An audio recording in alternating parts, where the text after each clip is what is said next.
Okay, Didi is one of those films that I missed, but honestly, I kind of wish I had seen it when it came out. And this is a film that I really like because I actually think this is one of those films that really captures the uncomfortableness that is adolescence. And I will have to say that Didi is actually a period piece. It takes place in a very specific area of time.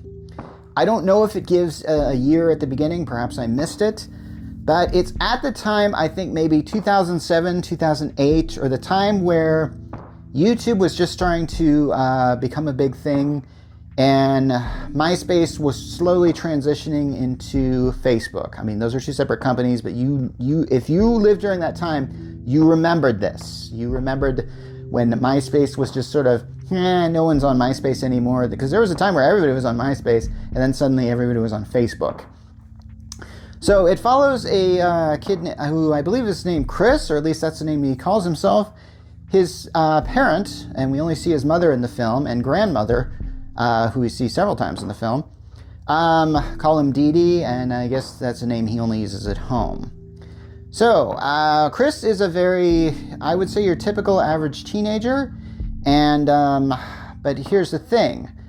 A lot of the things he has gone through, I remember kind of going through myself, as far as like this idea of having friends, but yet at the same time you feel like you don't have friends. And also sometimes you don't, and when you're in a group with your friends, you do a lot of dumb stuff. And they show that kind of happening in this film. And this is one of those films that say, for some reason, films about adolescence are kind of like this. Think about films like, say, Napoleon Dynamite, where there's not really a plot per se. I mean, there is rising action, and there are things that are happening, and there are characters that grow in it, but for the most part, stuff just happens. And that's fine. That's just life. But oftentimes this stuff is happening because the characters want to do it. So Chris is growing up in this situation where he's trying to get a girlfriend. He's got a gal he really likes, and is even starting to meet with the gal on certain times. But the gal sort of has a view of him as an Asian guy, and he doesn't really like that sort of that labeling sort of thing. So he's not really certain that whether he wants to get with her or not.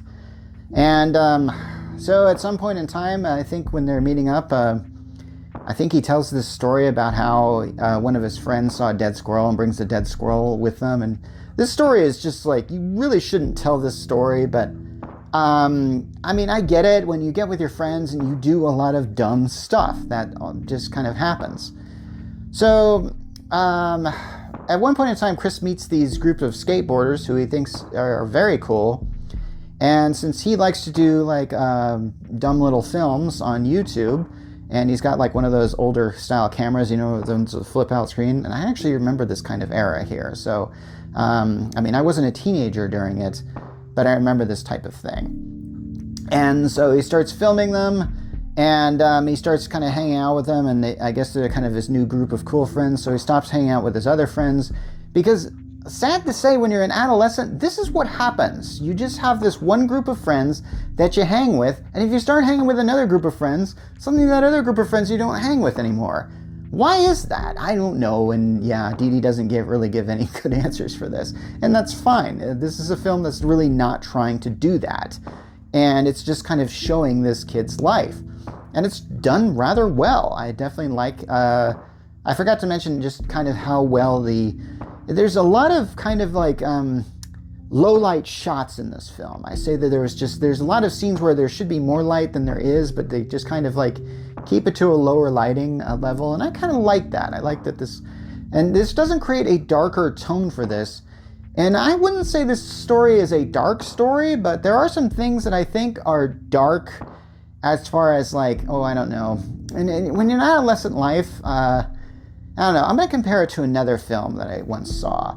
And by saw, I mean I couldn't finish it, because honestly, there was a film called Welcome to the Dollhouse. It starred Heather, I can't remember, Martrazio. I don't know if I'm pronouncing this right, but she was in The Princess Diaries, which was a much lighter film about adolescence. But Welcome to the Dollhouse really focused on a gal who is being bullied, and just in the worst possible way, in middle school. And then when she comes home, she brings that bullying energy to her little sister.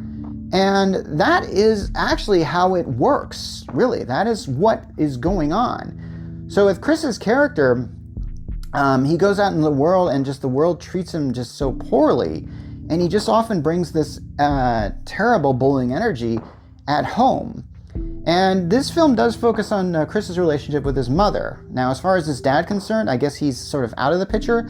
I don't really know if it's really explained, but perhaps his dad works overseas or something like that. There could be a divorce. I'm not really certain. His grandmother also gives some pretty negative energy sometimes. But Chris and his sister fight at the table. And they just go at it super friggin' hard. And I'm going like, wow, this is just like really sick. And the grandmother just looks to the mother. It's like, you're going to let them talk to each other like that? And it's like, and just like a lot of toxic energy here. But it's realistic though. That's kind of what I think about it. So what's funny is like Chris has his friends over. And apparently he has told them that he's half Asian. But yeah, and what's funny is I think the grandmother sees or maybe the grandmother sees like the friends and definitely lets out that he's actually full Asian. And I think Chris gets tells the grandmother or mother to leave. I can't remember what character did this, but it's an interesting part because, as his new friends are looking at all this footage, they're looking at it and going like, yeah, we can't use any of this, and then he just kind of, he has, he's trying to be really cool in front of him and he just can't. And if you're a teenager, you know this feeling. You know that this happens. And I think it's really interesting to see a film where they really show this really well. And I kind of really like this, the fact that it does show this. It's uncomfortable to look at, but maybe sometimes that's what we need to see. And then Chris, I think, just goes, at one point in time, he just picks a fight with somebody and just wails on him.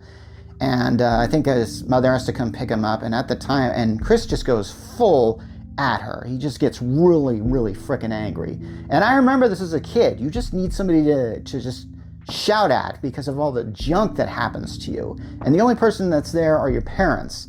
And this could be like really, really, really terrible. And I was actually really surprised that this film really goes there and really shows it rather realistically. It's kind of nice to see that, hey, nice. I mean, I grew up in the 80s and I remember these kind of arguments that I'd have with my mother, and it never went well because it's just friggin' awkward and uncomfortable. And I really enjoyed that this film was able to really show this type of stuff happening. And I think there's some scenes where, now this is one of those scenes where it's not like everything turns out all right, but I sort of get the feeling like Chris finds a way to survive. For example, like I mentioned with his sister that he argues with all the time, his sister is leaving home for college, and they make their best peace as they can. But I mean, sometimes Chris is, like I said, Chris sometimes yells at her too. And as far as the talk, there's a great scene where Chris and his mother sit down, they talk it out, because this is what happens when you live in a family and stuff like that. You have times where you just are really at each other's throats, arguing. Why can't you just get this? Why can't you understand me? Why can't you just see where I'm coming from? And then that eventually just settles down and you just sit down and you start talking, and then you realize you have a lot in common. And then you realize you are in this together and you work together. And that, I think, is a really positive message for this film. I don't really think that this is one of those films that has so uncomfortable that it's like, yeah, I never finished Welcome to the Dollhouse. Maybe it ends the same way. Who knows? I did finish Didi, and I was very pleased with it. Now, I'm going to get into some spoilers here. There's some scenes where Didi's trying to make up with his girlfriend, who he essentially ghosted. This is probably before they invented this term. But, and unfortunately, she goes like, you hit one of my friends, so that's probably not going to happen. And then he sees one of his older friends that he kind of also had tried to leave behind, but they kind of look at each other and they kind of like acknowledge that they're there and give each other a hi. So you kind of think like, oh, they're probably going to make up and stuff like that. And that's good. That's good that they have that. So there's a positive message here, and sometimes in the midst of the whatever stuff you get through, sometimes you get some positive wins here. Maybe that's the moral of this film. I'm not sure, but you should see this film.